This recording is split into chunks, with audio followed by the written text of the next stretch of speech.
సామాన్యులకు ఉండే ఒక డౌట్ ఏంటంటే, ఇప్పుడు వీళ్ళు వచ్చారు, మావోయిస్టులు షెల్టర్ తీసుకున్నారు.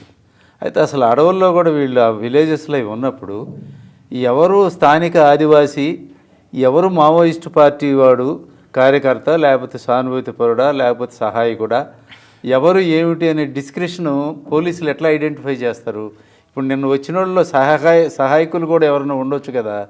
అసలు అంటే వీళ్ళందరికీ ఏమైనా బ్యాడ్జీలు వేసుకొని తిరగరు కదా పార్టీ వాళ్ళు. ఉండదండి, ఇన్ఫర్మేషన్ ఎలా ఉంటుంది అంటే వీళ్ళు ఆ గూడెంలో ఉన్నప్పుడు వీళ్ళు కూడా వాళ్ళ బట్టలే కట్టుకుని అలాగే ఉంటారు. కానీ ఆ లోకల్ వాళ్ళకి తెలుసు ఎవరేంటనేది. అవును, కాబట్టి వీళ్ళ ద్వారా సమాచారం బయటకు వెళ్తోంది. ఓకే. ఇన్ఫార్మర్ నెట్వర్క్ అనేది చాలా బలంగా ఏర్పాటు చేసుకున్నారు. ఓకే. ఒకవైపు అడవుల మీదేమో శాటిలైట్ నిఘా నడుస్తోంది.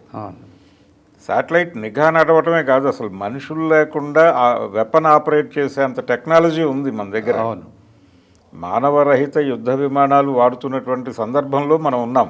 అవును. కాబట్టి ఇప్పుడు అడవుల్లో రహస్యంగా ఉండి యుద్ధం చేయటం సాధ్యమా అనేది ఒక గొడవ. అవును. అయినప్పటికీ వీళ్ళు అక్కడ ఆయుధాలు పట్టుకుని ఉన్నారు. అడవులు ఖాళీ చేయించేటువంటి ప్రోగ్రాం సెంట్రల్ గవర్నమెంట్ తీసుకుంది. అవును. తీసుకున్న తర్వాత దాన్ని వ్యతిరేకించి పోరాడటం అనేది సాధ్యం కావటం లేదు అని వాళ్ళు ఫీల్ అయ్యే కేశవరావు గారు చర్చల ప్రతిపాదన చేశాడు. అవునండి.